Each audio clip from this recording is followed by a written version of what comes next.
Good afternoon.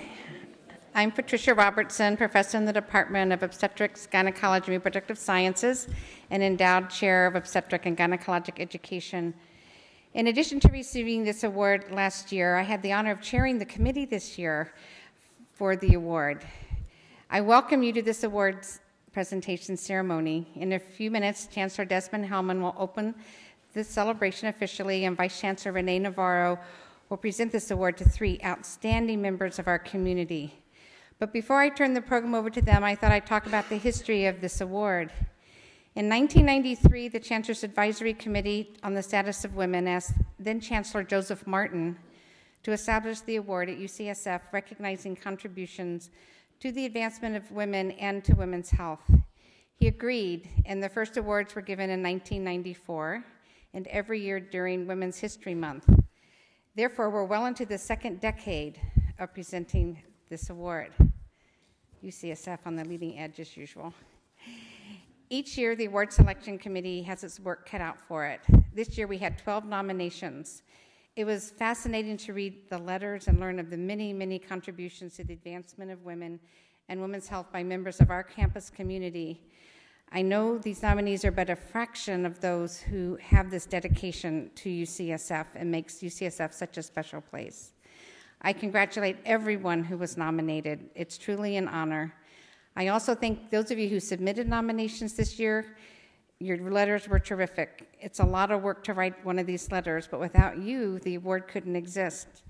If your nominee wasn't selected, please resubmit your nomination for next year. At this time, I would like to ask the previous recipients of the Chancellor's Award for the Advancement of Women to stand. Your presence enriches today's ceremony.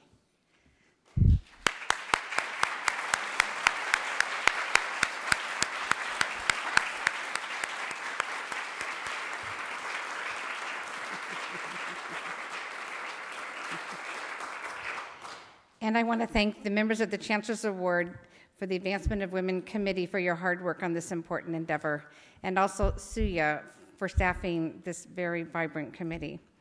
Some of you may not be aware that the names of all the recipients are displayed in the case in the Medical School Sciences lobby, and recipients of this award will have their name added on shortly to the plaques. I encourage the next time you're walking through Health Sciences lobby to take a look and honor those individuals who contributed so much to our campus and to our community.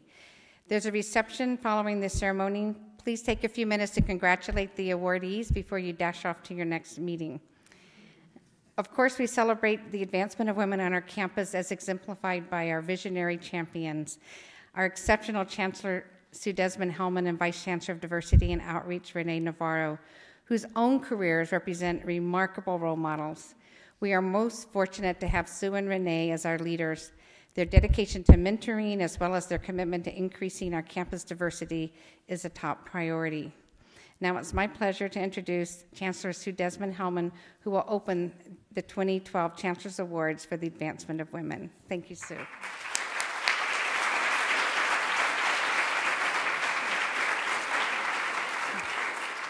Thank you, Patricia, for that kind introduction. Look at this crowd. Yay. It's standing room only. I really want to thank Patricia and the rest of the members of the selection committee. I've read the letters, and they are so incredibly inspiring. So I cannot imagine 3 better people than those who will inspire all of us today. I also want to add my gratitude to Suya, who provided staff support, and everyone who made this event possible. These are really special events, and it's such a pleasure to hear the stories that we're going to hear from Renee today about these 3 recipients. When I read the letters, I just felt proud to be a member of this community. And it's funny, Patricia, that you talk about the plaque that's in the lobby. I always think it's kind of funny when I walk through the lobby and I see those big portraits of the chancellors, all guys, many of whom, I think half of whom I actually know and really love and think they're great people. But it is so funny to think of how different it is to have a female chancellor as compared to the history. So we're making progress.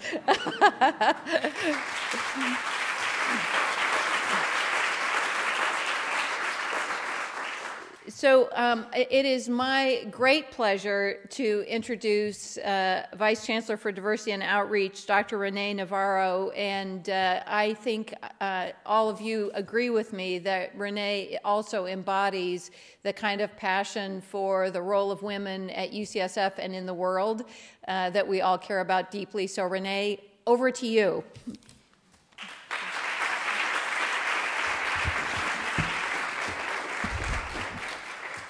We need a bigger room. This is wonderful to have such a great crowd. Thank you. Thank you, Chancellor. Good afternoon to all of you. I'm honored to be here today to celebrate the achievements of the award recipients, Heather Logie, Dr. Alyssa Perucci, and Dr. Sue Carlisle. The passion you have for the work really inspires me and our campus to continue to champion the advancement of women at UCSF and beyond. As the Vice Chancellor for Diversity and Outreach, the advancement of women is an important component of my work here at UCSF. I'm deeply committed to the advancement of our women faculty, staff, students, and trainees. As I develop the strategic plan for diversity and outreach, I'm focused on enhancing our recruitment and retention of women and underrepresented minorities, expanding our outreach efforts, and creating a welcoming, equitable, and inclusive climate for all members of our campus community. I commend the work of the Chancellor's Advisory Committee on the Status of Women and thank the co-chairs, Dr. Elizabeth Oser and Kathy Garzio, who've dedicated their time and effort to improve the lives and success of women at UCSF. I also want to especially thank Patty Robertson for her long history of service and for chairing this selection committee. The key initiatives of our Chancellor's Advisory Committee on the Status of Women, such as the evaluation and the addition of lactation facilities, as well as the development of emergency backup and child and adult care, are a true testament to the difference we can make in the lives of our campus community. It really enhances the lives of all of the members of our community. Each day, I'm focused on identifying ways to improve the lives of our faculty, students, staff, and trainees, and I ask you and the campus community to join in making this an even more equitable and inclusive institution. Now it's my honor and privilege to present the Chancellor's Awards for the Advancement of Women to 3 outstanding individuals. And it's such a personal privilege to me because I know 2 of these awardees very personally and for a long period of time. And the first award goes to our student resident postdoctoral scholar, and this goes to Heather Logie.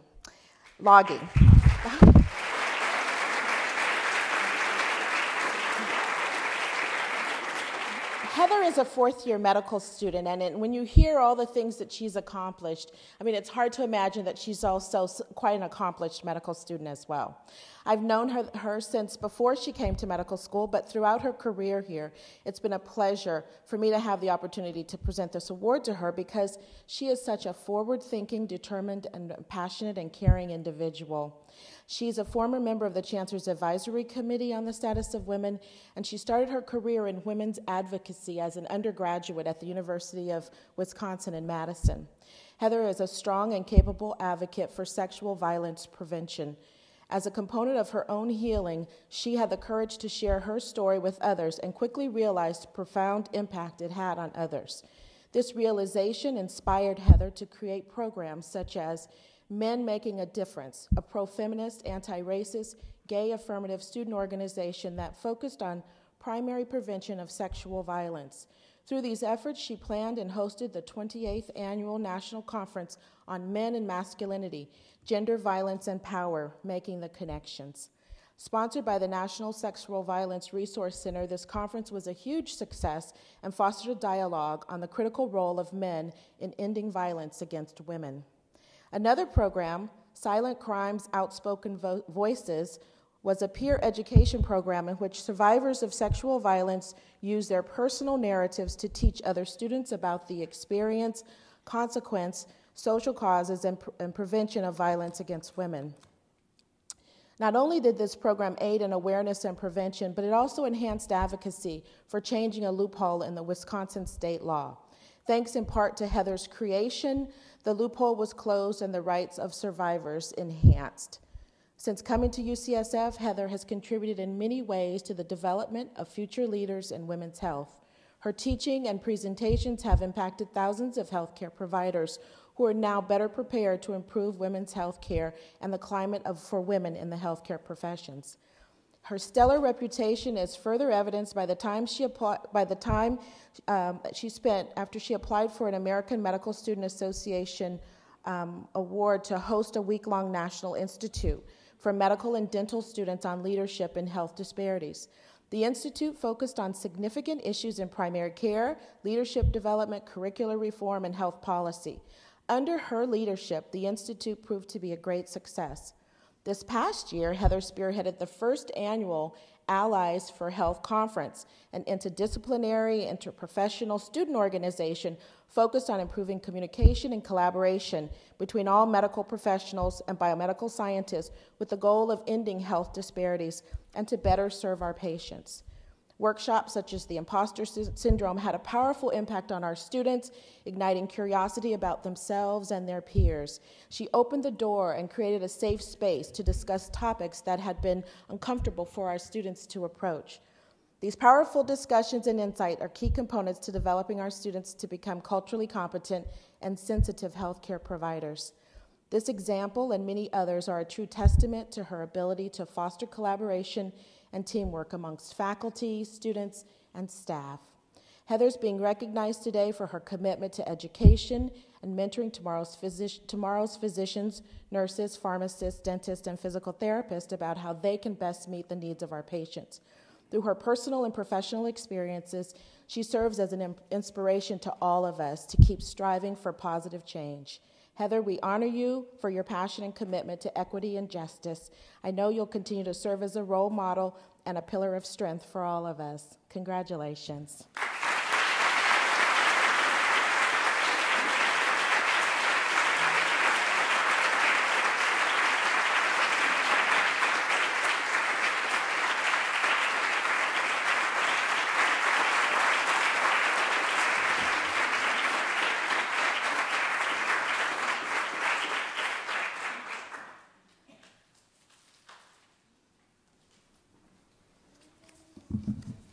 Thank you, Dr. Navarro, for that kind introduction.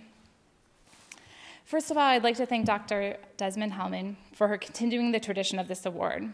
I would also like to give a special thank you to the women who nominated me, Dr. Barbara Gerbert, Dr. Lee Kimberg, and Majisa Sanchez. The nomination was truly a collaborative effort. I also want to give a special thank you to the palliative care team that I'm rotating on right now. It's been a privilege to work with them, and to be with patients and families at the end of their lives is truly an honor, particularly to be with part of such a skilled and caring team. Thank you. As a rape survivor and domestic violence advocate, I've shared my story with dozens of audiences. However, and at the majority of those times, I've relayed the lessons of my experience with minimal emotional investment or consequence. However, last night, when I sat down to write this speech, I realized that it felt different. In less than 2 months, I will be a doctor. Since getting my acceptance letter from UCSF, in the back of my mind, I've always wondered how I would reconcile Heather the physician with Heather the survivor. Being chosen for this award has given me the courage to accept that Heather the physician will forever be inseparable from Heather the survivor.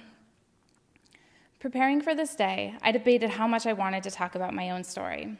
Then I remembered how lost I felt picking up the pieces after the assault, how I yearned to hear stories of other survivors. I wanted to know that recovery is possible. I wanted to know how I could possibly heal from an invisible wound so deep that the only way I could describe it was to say that my soul was bleeding. 15 years later, I can tell you that the healing never would have been possible without the commitment and support I received from my alma mater, the University of Wisconsin-Madison. From start to finish, my undergraduate degree took 8 years. Whether it was counseling support, excused late assignments, or weekly meetings with the dean and special test accommodations when PTSD-induced exaggerated startle made it difficult to take my exams in a crowded room, the University of Wisconsin gave me the time and space that I needed to heal and the support that I needed to graduate. When it came time to choose medical schools to apply to, I knew that I would need a school that would give me that same kind of support. Against the better wishes of all but my closest friends, I applied to only one medical school. And I literally chose UCSF based on their website. I did eventually make a few trips there to confirm what I got a sense of through the website. And I actually collected some paraphernalia and had this UCSF dream binder that I made. And among the paraphernalia was a brochure, a sexual and relationship violence resource guide, and also a domestic violence guide for managers on how to be supportive of faculty dealing with domestic violence issues. So it was essential to me to be at an institution that had mechanisms in place for supporting survivors of sexual and domestic violence, and I knew that I had found that at UCSF. After getting accepted, I looked up UCSF's resources on women and printed out their Focus on Women webpage. I wanted to get fully connected before I got there. And I also, so it made me proud to know that I was at an institution that supported women, and I'd just like to say I'm even prouder that I'll be graduating from an institution that has a female chancellor, Dr. Susan Desmond-Hellmann.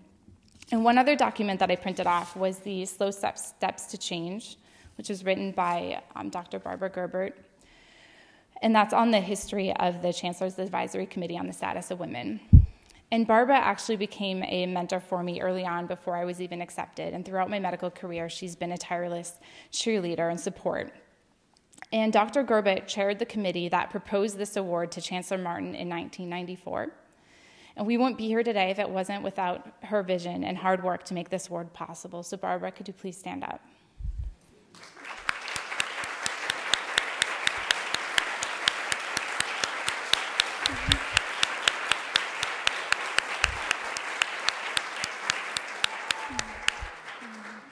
You. If I can leave you with one message, it's that we need to provide increased support to survivors of sexual and domestic violence. We need to foster a dialogue of healing. According to the National Intimate Partner and Sexual Violence Survey conducted by the CDC in 2010, based on interviews with nearly 17,000 adults, more than 1 in 3 women have experienced sexual assault, physical violence, or stalking by an intimate partner during their lifetime. And the same is true for 1 in 4 men. When I first began to heal with emotional and physical health consequences of sexual violence in my life, I found some comfort in the statistics such as these. Yet at the same time, I felt deeply confused. If intimate partner violence were so prevalent, why didn't my doctors know how to address my emotional pain? Why wasn't anyone talking about healing? I couldn't help but wonder if I were the only survivor who wasn't able to quickly get over it and move on with my life. As I became a more vocal advocate, I learned that most women and men suffer in silence. If you're a medical practitioner, I urge you to ask your patients about past and current sexual and domestic violence. Just acknowledging that intimate partner violence can have an impact on our health can make a big difference. If you're a survivor yourself, and I know that there are many survivors in this room, I encourage you to share your story with others when it feels safe.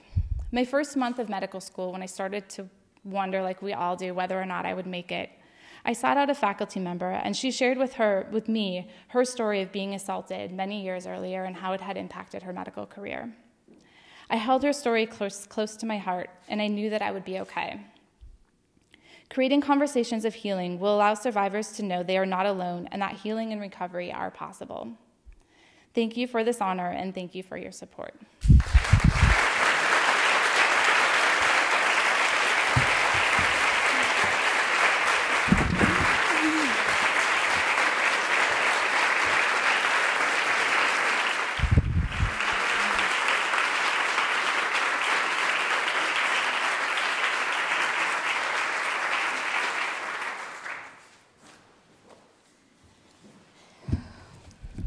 Outstanding. This year, it's my honor and privilege to announce the Staff Award, which is being awarded to Dr. Alyssa Perucci, Counseling and Administrative Manager at the Women's Options Center at San Francisco General Hospital. Prior to coming to UCSF, Dr. Perucci served as the Program Evaluation Manager at the California Family Health Council, where she evaluated family planning programs throughout California, as well as the HIV integration grant for our region. She was recruited to UCSF to work as the administrative manager in our Women's Options Center at San Francisco General Hospital, where she's been for the past 4.5 years. Her work there has been nothing short of exemplary.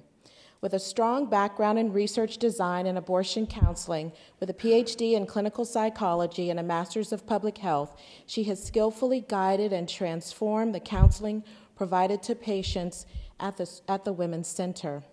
Dr. Perucci has focused on improving counseling for all patients, but especially for those troubled by ambivalence or moral and/or spiritual conflict. She's very committed to providing low-income women with compassionate care and has updated counseling and educational materials to better serve those patients with low literacy skills. By systematically training the center's existing and newly hired staff, Dr. Perucci has ensured that counselors have the skills and confidence to support their patients through difficult decision-making. She's taken this training beyond UCSF and SF General by extending her teaching to the wider community. It is this thoughtful work with patients and staff training that inspired her recently published book, Decision Assessment and Counseling in Abortion Care, Philosophy and Practice. This textbook will serve as an important reference for counselors, counseling supervisors, physicians, and genetic counselors around the world, allowing them to improve their skills and sensitivity in discussing difficult topics regarding family planning. Dr. Perucci is recognized nationally and internationally for her superior counseling techniques and her teaching and research on abortion, abortion stigma, and the impact of parental involvement laws on access to family planning and abortion care. Thanks to Dr. Perucci, the Women's Options Center received accolades during the recent Joint Commission visit, in part for the center's counseling approach. And I see the CEO of SF General is here, Sue Curran. I'm sure was very pleased with that as well, including their informed consent process, the availability of mementos and for clergy to be there, and the prioritization of the emotional experience in the patient population. She is an invaluable mentor for our staff and trainees at the center. She provides an environment that inspires and encourages staff to maximize their performance while simultaneously seeking ways to advance their careers. She even schedules her staff in a way that allows them to pursue advanced degrees. 2 counselors that she has mentored are now applying to medical school. It's evident that she strongly supports work-life balance, ensuring that the staff with wide-ranging goals and values can thrive in an inclusive culture that she's created within the clinic. It's the culture that has helped the center to retain excellent counseling staff. She's also initiated a new program of volunteers working with the San Francisco General Women's Options Center. These women are educated and sensitized to the issues around reproductive health and are incorporated into the center to provide both patients and staff with support. Dr. Perucci also supports the volunteers to pursue their own educational and professional goals. She makes time for staff to teach and to mentor while also managing a heavy workload. In a given week, she typically manages the educational experience for a variety of our trainees, a third-year OBGYN resident, a family planning fellow, a third-year medical student, emergency medicine resident, a phlebotomy student, 2 nursing students, and even the occasional U.S. and international visitor. It's quite a balancing act. But her work doesn't stop there. She has built positive relationships with virtually every unit in the hospital. She knows how to get things done, right? From biomedical engineering, central processing, to plant services and the lock shop. This commitment to respectful teamwork with a vast variety of UCSF and San Francisco General employees demonstrates that she is truly a role model for effective female leadership. She's being recognized today for her commitment to advancing the status of women by cultivating empathy and understanding for women seeking pregnancy termination. It is her vision and skill that has made the Women's Options Center at San Francisco General Hospital a national model for abortion counseling. Congratulations, Dr. Perucci.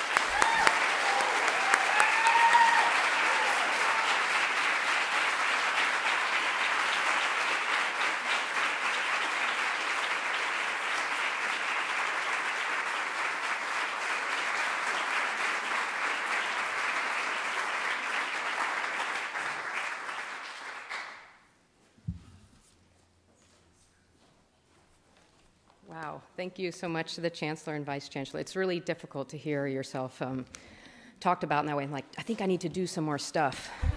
I'm not sure I really do all that stuff. A few words about the Women's Option Center. At the Women's Option Center at San Francisco General Hospital, abortion counseling is held in high regard.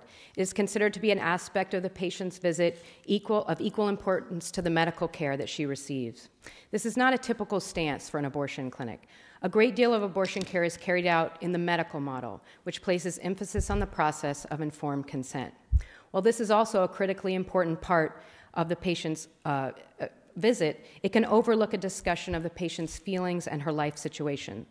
There are many practical and logistical reasons for this, but most interesting to me is when our hesitancy to ask the questions is fueled by a fear of not having the right answer. If I invite her to share, how will I know what to say? That is a common question. At our clinic, patients are given information and education to prepare them for their visit, reduce their anxiety, and empower them to feel more in control of their experience. This in itself is hugely important, and it is something that is carried out by all of our staff, starting in front reception, continued by the circulating nurses, the physicians, and then concluded by the nurses and counselors in the recovery room. We like to say that we meet our patients where they are. We are fortunate to be able to give each person time and attention, but most of all, we feel fortunate to receive their gratitude. Decision assessment and counseling is what we call the emotional component of our counseling practice at the Women's Option Center. Each woman is invited, but not required, to share what it was like for her to make the decision to have an abortion. Much of what the patient shares with us, she has not shared with any other person. The context of counseling is one free of stigma and judgment, and one full of curiosity, openness, and wonder. Counselors learn an approach and framework for working with decision conflict, ambivalence, and how to support women living in complex psychosocial situations and with those histories. The counselors who are implementing this model of counseling transform lives. One of them is here today, Elizabeth Johns, who wrote a letter of support for me. These women are a group of bright, motivated, compassionate, humorous, and hardworking women. They come to us without formal training in counseling or psychology. They learn how to explore a range of patients' emotions that would give pause to even the most seasoned clinician. Day after day, they witness profound sadness and grief, but also joy and resilience. Along with the front receptionists, nurses, and physicians, they embody teamwork and respect for patients and, really importantly, for each other. Dreams of careers after the abortion clinic and dreams of making the clinic one's career are encouraged and cultivated. This is possible because of a foundation of fairness, trust, and support. I owe a great deal to the leadership of the Women's Option Center for the opportunity to create and implement this counseling model. There's nothing quite like having the respect of the giants of our movement and their blessing to transform the role of counseling. When I was hired, Phil Darney was our chief of obstetrics and gynecology. He and Uta Landy, who is the national director of the Ryan Residency Training Program, and Eleanor Dry, our medical director, who was responsible for nominating me for this award, enthusiastically supported my goals from the very beginning. There is no one more dedicated to abortion care than Eleanor. Together, we are able to accomplish so much for the clinic, from the minutia to the big picture, and I am grateful for her mentorship. Also, our amazing physicians, including Rebecca Jackson, our new chief, who's here, continue to recognize and respect the role that counseling plays in the patient visit. And my supervisor, Jane Meyer, who's also here, has always done everything in her power to see that I was recognized for my work. Tracy Wheats, a role model and mentor for so many of us in this movement, who's also here, wrote a letter of support for me for this award. She was my first supervisor at UCSF.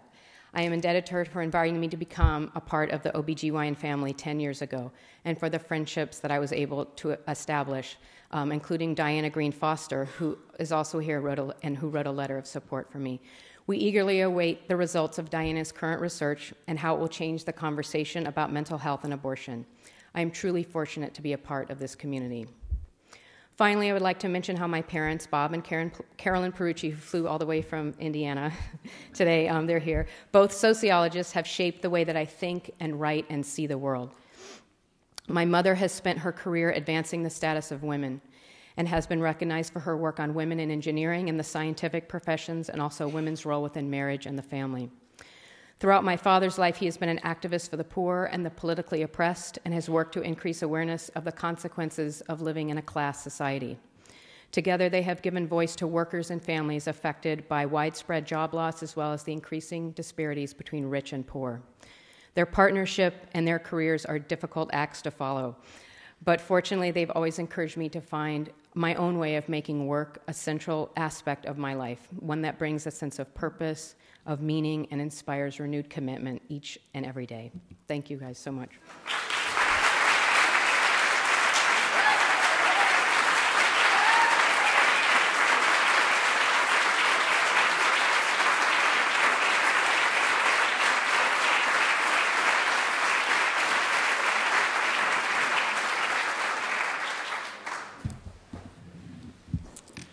The final award this afternoon goes to a faculty member, Dr. Amanda Sue Carlisle, PhD, MD, Associate Dean of Medicine at San Francisco General Hospital.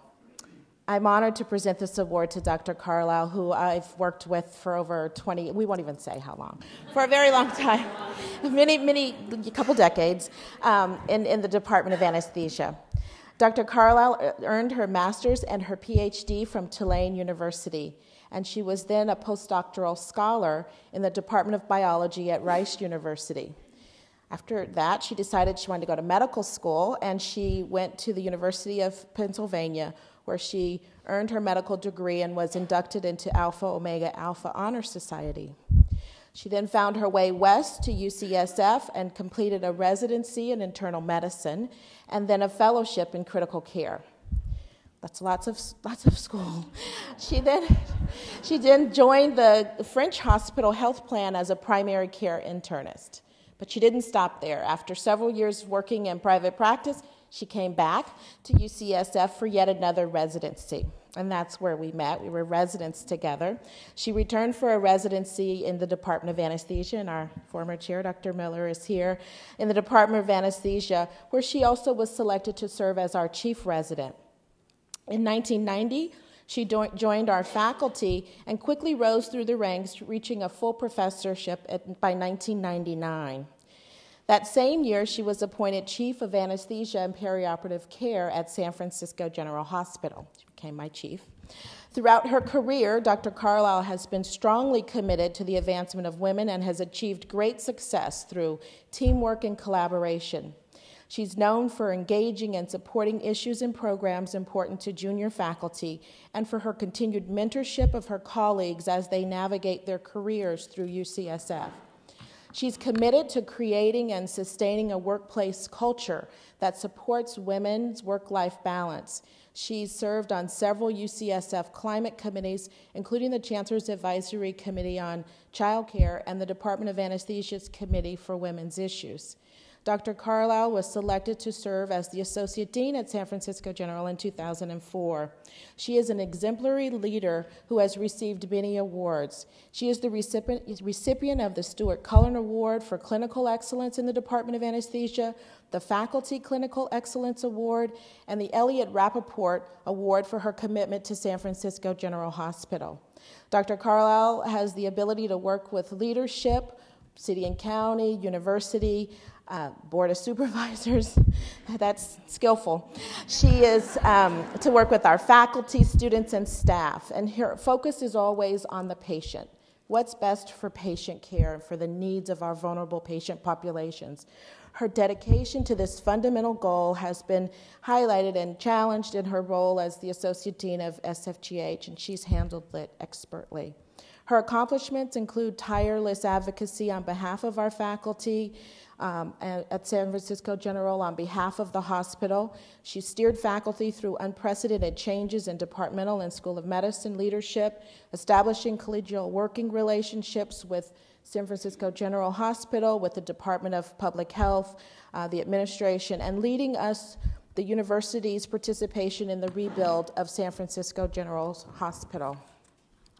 One of Dr. Carlisle's nominators, Dr. Elena Fuentes-Affleck, Chief of Pediatrics and our new Vice Dean for Academic Affairs, writes, "I have observed Dr. Carlisle work constructively and collaboratively with a diverse group of leaders, including nursing and physician leaders.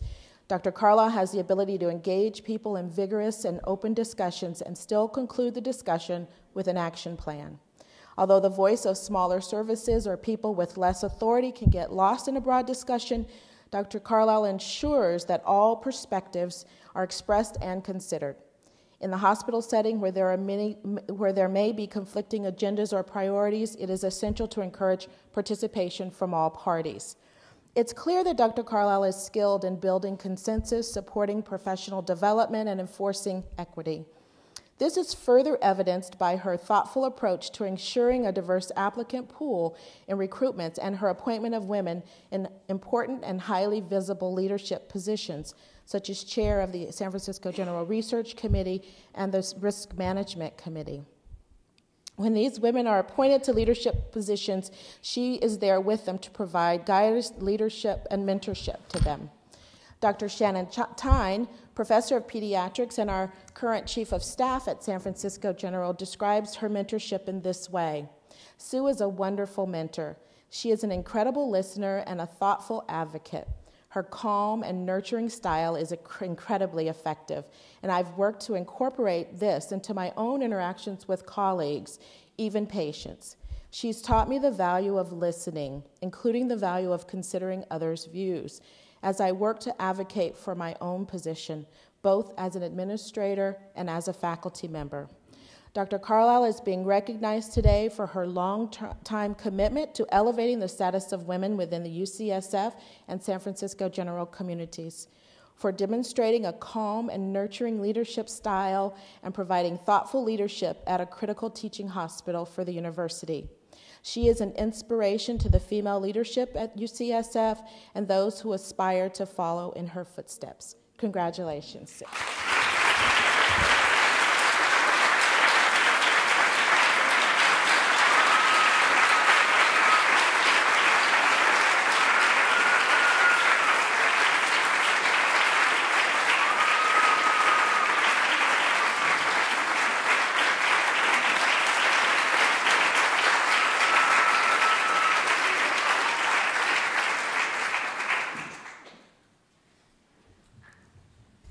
Good afternoon. Wow. Those of us who were sitting in the front didn't really appreciate the beauty of the crowd here. And first of all, I want to say that I am absolutely honored and humbled to be in the presence of these other recipients and feel that, their accomplishments are just so spectacular. I also want to thank several people who have made great efforts to be here. First, my daughter, Jessica, in the back. And my granddaughter, Olivia. And my grandson, Leo, who came in the rainstorm last night from Santa Barbara. So it was truly an act of love. And Dave, who walked down the street. And then all of you, I look out there and see my colleagues from San Francisco General who are here in great numbers, not only for me, but for Alyssa. And I've already started trying to recruit Heather, because she belongs with us, too.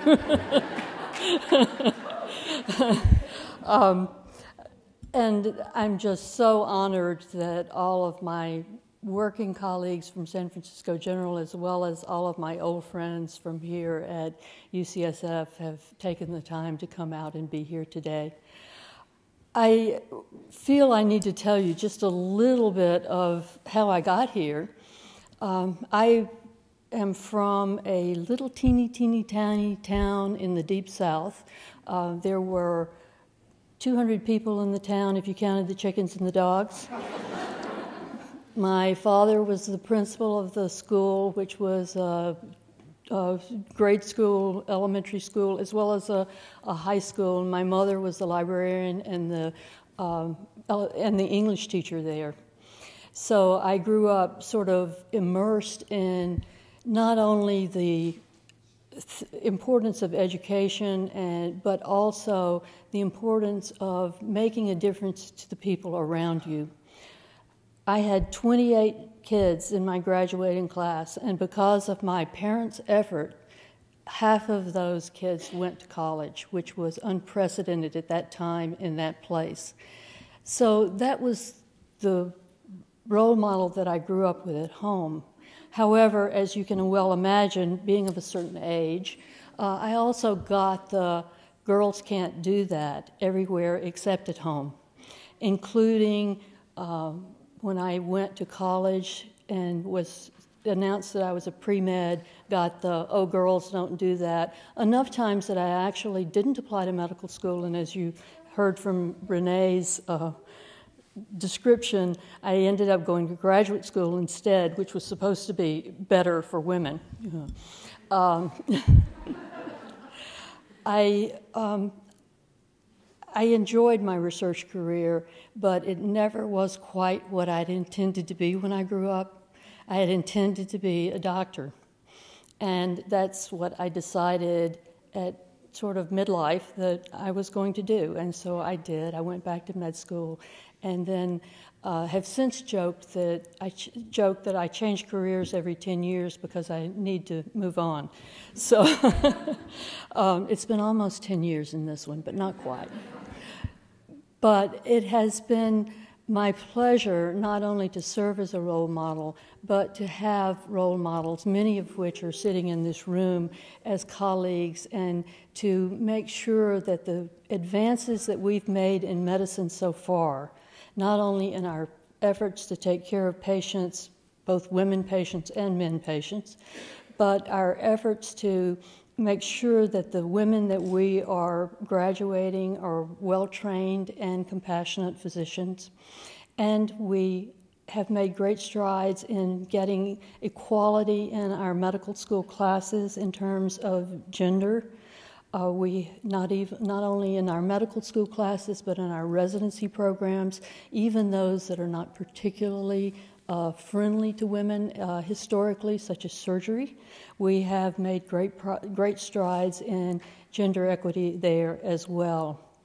So we still have a lot of work to do, and all of you know as well as I do what that work is. But we have made progress. The one place that I see now that scares me the most, however, I think is our political situation in this country. And I think that I have the feeling that we're not making as much progress as we need to on the political front, and maybe we need more women in politics as well as in medicine. So I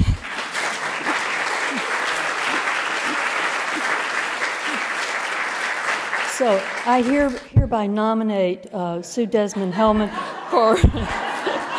for president for 2016.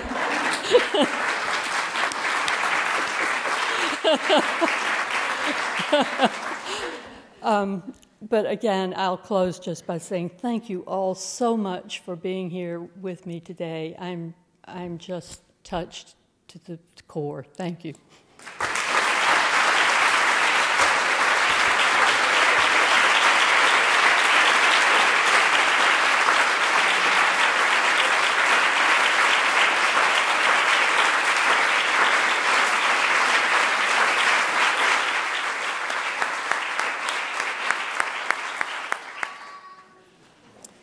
Wow, what else can I say?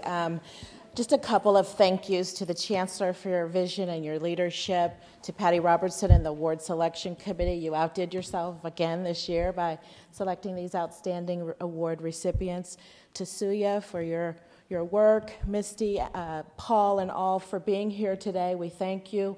I think that we've been all inspired by the words that we've had and by the vision and the work that these women have exemplified for us.